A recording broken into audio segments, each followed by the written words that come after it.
I will be able to say it. I'm going to read this together because this is going to be fun. Developer updates. I don't do these a lot, but we'll do it.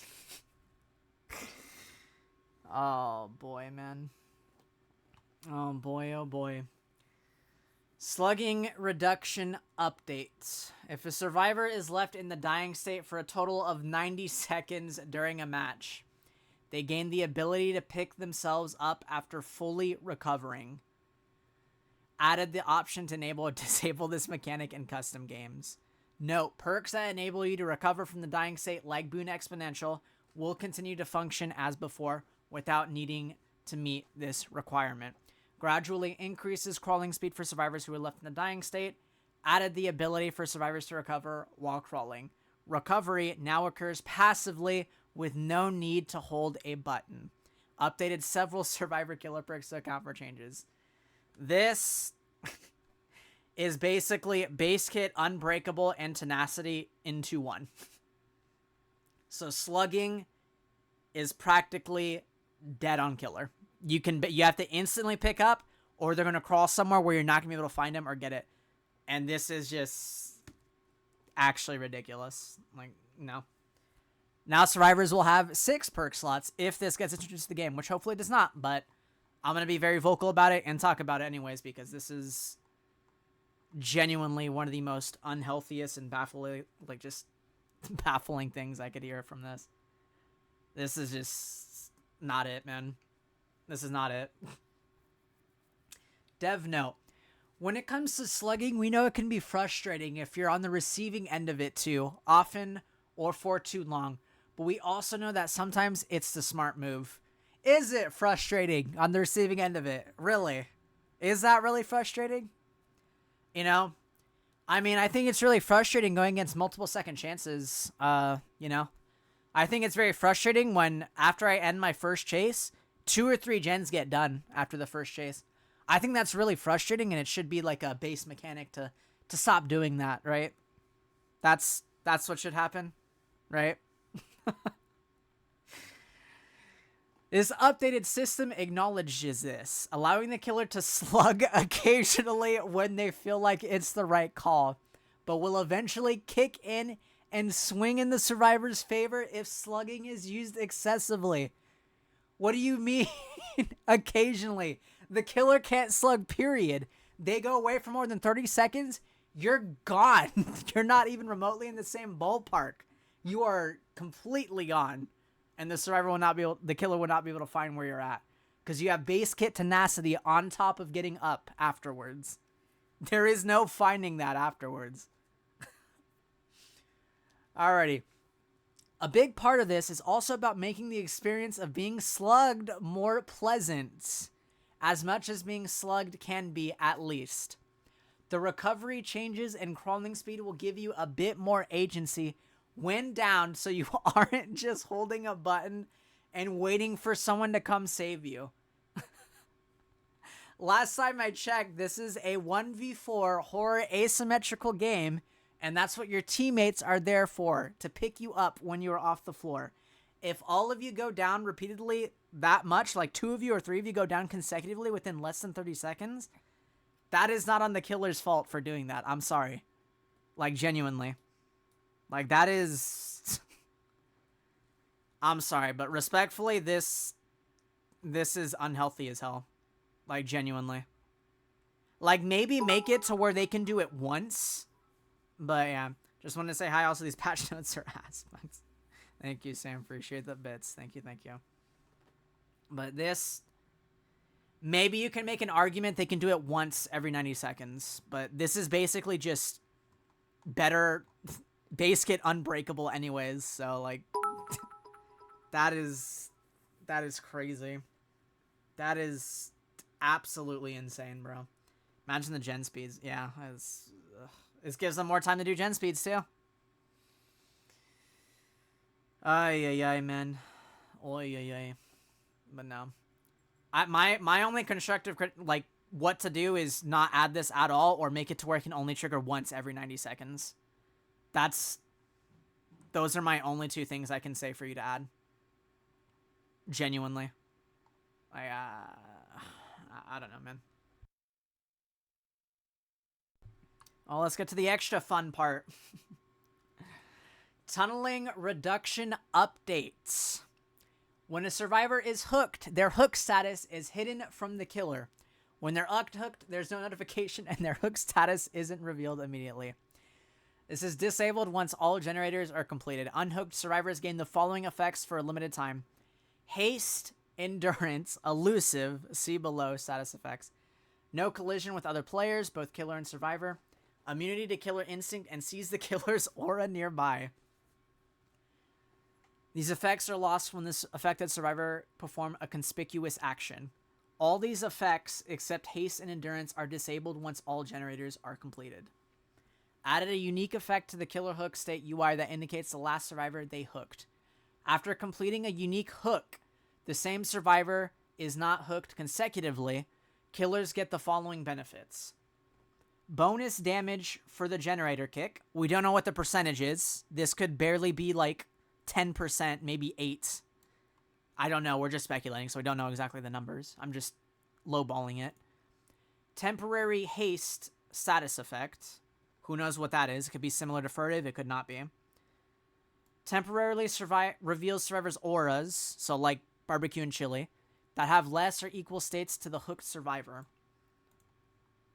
These effects are slightly lessened for Blight, Dark Lord, Ghoul, Hillbilly, and Nurse. So the strongest killers in the game, basically. These effects are disabled once all generators are completed. Add new effects that disincentivise tunneling.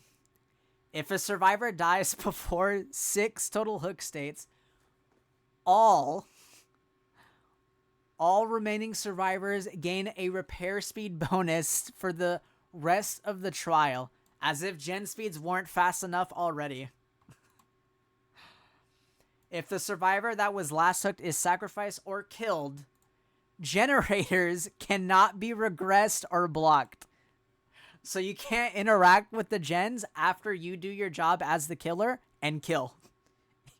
You cannot touch the gens or use your perks after a survivor is killed.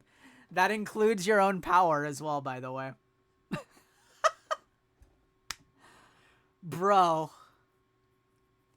Added the option to enable or disable these new mechanics in custom games. I bet.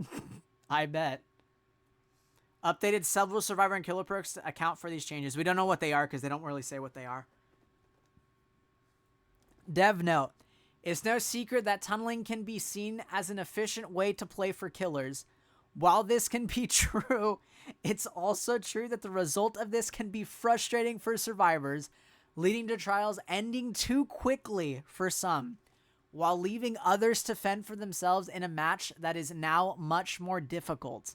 Really? Let's go back to being really frustrating for killers. All right, how about that?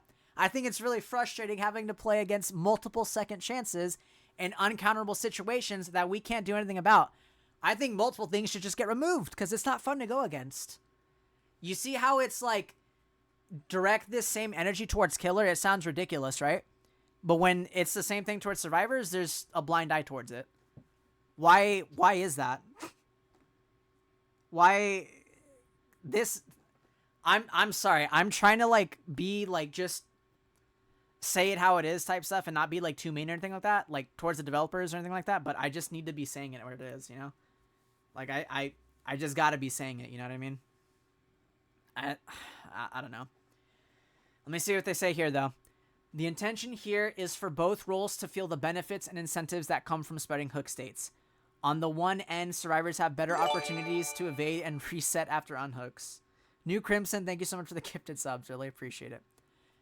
While also limiting those tough situations where losing a survivor too quickly causes things to go south quickly and snowball. On the other end, killers are able to apply more map pressure to push back against their efficient teams, covering ground post-hook and strengthening gen regression. I'm sorry, but what is it? These 3 changes do not warrant the fact that you physically cannot interact Like, if you get a survivor killed or whatnot, right? Anyway, these benefits do not outweigh the negatives that you're putting to killer. By far. This is like a light sprinkle of, hey, you get these nice little things for you. But you can't you can't kill as the killer, by the way. You'll get punished for it. I'm sorry, but no, this isn't it at all. These changes are not it. I'm sorry. I can see the only positive I can even say from this, like from both sides, like from that, like actually no, I don't see a positive from this. This hurts so many fucking killers. It's not even funny. But for this, the only positive I can say is if you somehow just make this a base kit reward where killers can do this. Reward killers for spreading hooks. That I can agree with. But if you're going to punish killers for trying to play as viably as possible, when sometimes they're forced to, by the way, because whether they have a bad start or they're setting up for whatever killer they are, whether it's Trapper or something like that, where they got to set up like their traps or portals if you're demo, and you have like a really bad like first chase, 3 gens get done, you finally get a hook state, you probably have to prioritize a kill at that point. If you implement a system where you can spread out your hooks, then fine, but this is just... No, man. This is just heavily survivor bias changes, like, insanely. Like, it's too hand-holding, man. It's way too hand-holding. Elusive status effect. Added a new status effect that silences grunts of pain and suppresses survivor aura, pools of blood, and scratch marks. Another base kit perk to survivor, guys. There we go. That's what we need. We got base kit unbreakable, base kit tenacity, and now we got base kit babysitter. Base kit babysitter now. Oh, and Iron Will, yeah.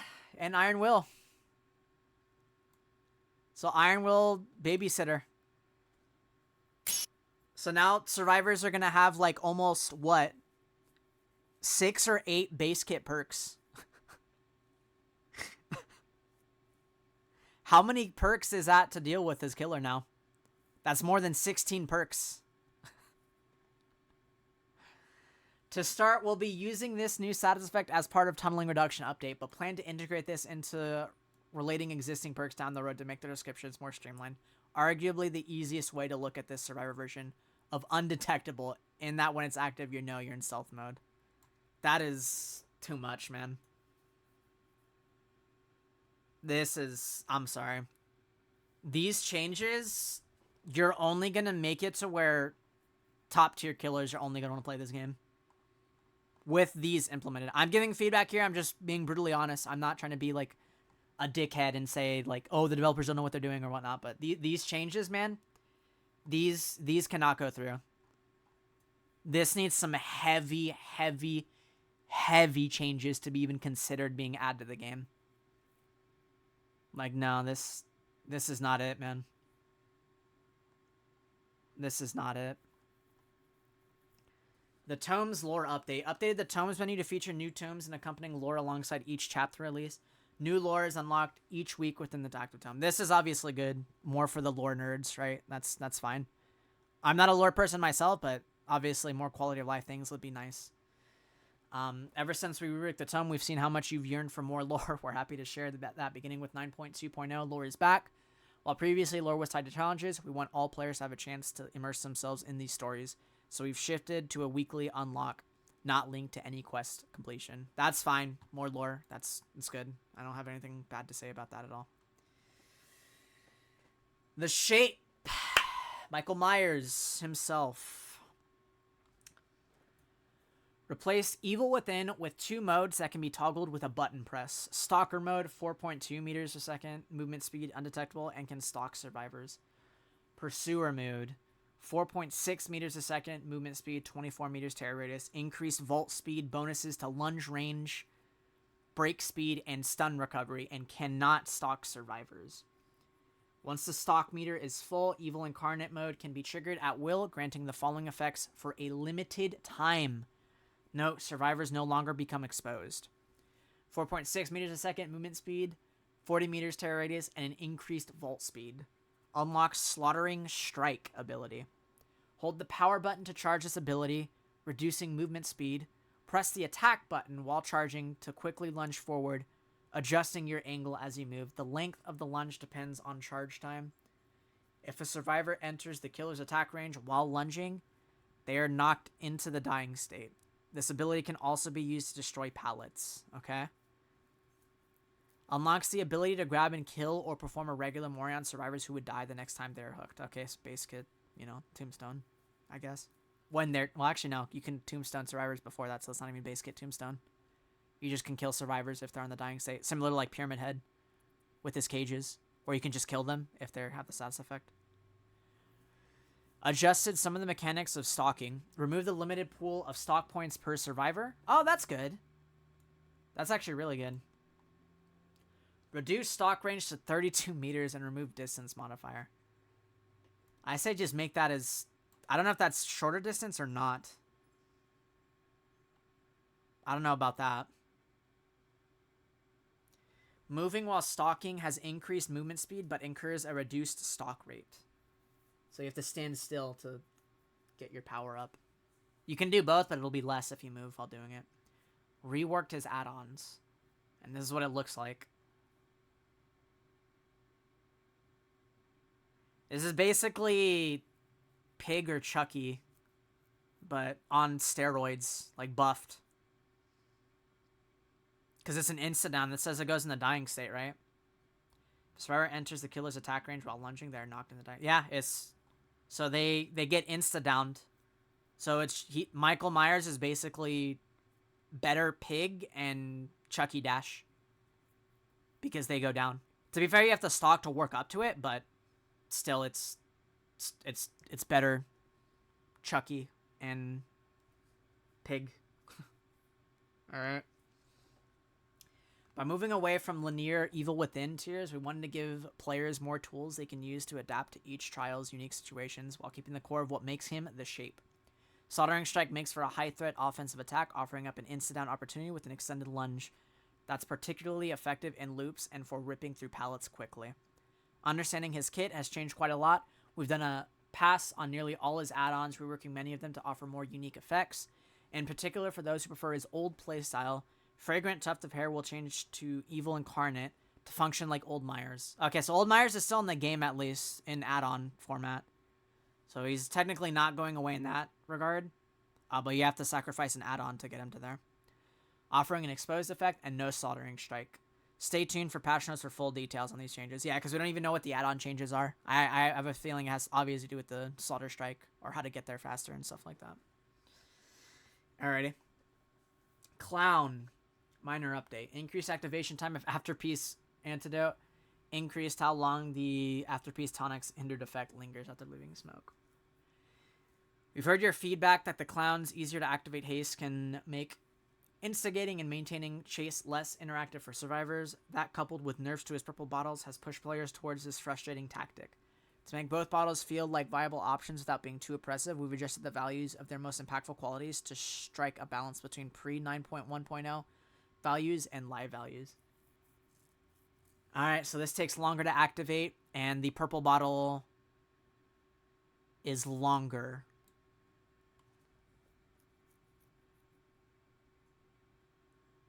Honestly, just revert it, though, at this point, right? Am I like... Oh, sorry. Am I, like, tripping for saying this could just be reverted? Like, just go back to Old Clown, then? I mean, maybe he'll feel better still with this. I don't know. But I think his hindered effect is nerfed, isn't it? Like, his hinder is not as strong as it was before. I think his hinder will be worse, technically. Like, it'll be longer, right? But the percentage is less, I think. I think that's what that means. I don't know. We'll get exact numbers, like, on PTB, obviously, but that's what I'm assuming. But yeah. Unknown. Increase the additional time added to weaken when injured by UVX projectile. Nice. Increase movement speed recovery after teleporting. Increased camera vertical range. Adjusted several add-ons. Nice! Some good unknown buffs. Quality of life stuff. Dev note, the unknown is largely considered to be fun to play as and against, and we want to preserve that while adapting to the current state of gameplay. We buffed the UVX slightly while also taking what we learned from the animatronic to allow for orbitals, improving UVX aiming and making for even more fun gameplay. It's also likely no surprise that blurry photo is the most used add-on for unknown given the importance of speed recovery. To help create an opportunity for more add-on experimentation, we've converted a portion of this add-on into a base kit buff while also doing a pass on other add-ons that are due for some adjustments. Okay, that's good. This is good. Nice unknown quality of life improvements and some slight buffs. I am scared of this though, because this usually comes with like some unknown nerfs, add-on nerfs into like partial base kit. So that has me worried, but overall everything else really good. Really good stuff here. Just nice quality of life buffs to unknown, which is nice. The Dark Lord. Vampire form. Slightly reduced Hellfire cooldown. Okay, that's good. Increased total Hellfire pillars by 1. That's also really good. Reduced Hellfire charge movement speed. That's a nerf, I think. Unless that's good. I think that's a nerf, though. Slightly increased slowdown time after casting Hellfire. Okay. So 2 buffs and 2 nerfs. Yeah. Okay.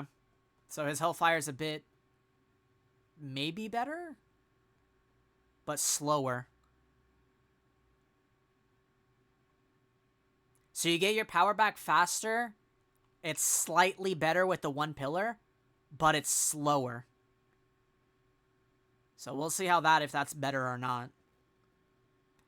Wolf form. Increased pounce attack charge time and increased scent spawn time. Okay, Wolf just got a flat out nerf. Nothing for there. Bat form. Increased movement friction to make flying easier to control. Adjusted as add-ons. That means some of it will get buffed or nerfed. So bat form is a bit better, and vampire form is... I don't know if this is better or not. It's slower, but better. Slower in the sense of when you pull it out. But it comes back to you quicker, and your pillar's a bit better.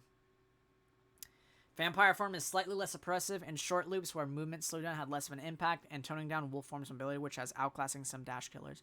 On the flip side, you'll find bat form easier to control at entire spaces, and can use Hellfire slightly more frequently and reach further with it. Okay. I mean, just some Dracula changes, some buffs, some nerfs. We'll see how he looks like after this. I can't say right now because we don't know the PTB changes, but he seems like he'll be okay.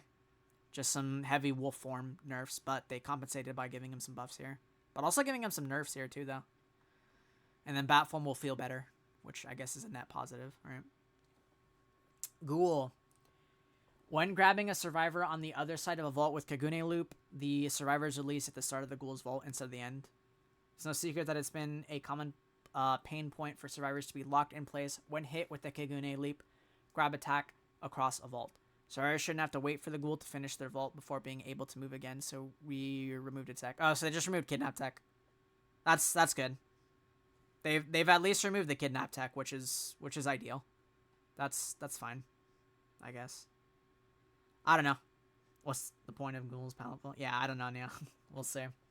I think it's just to fix, like, the bug or things that people don't like to go against. We'll see how it's like afterwards. Oni. Hooking a survivor now spawns more blood orbs. Dev note, we understand what the changes we're making to address slugging.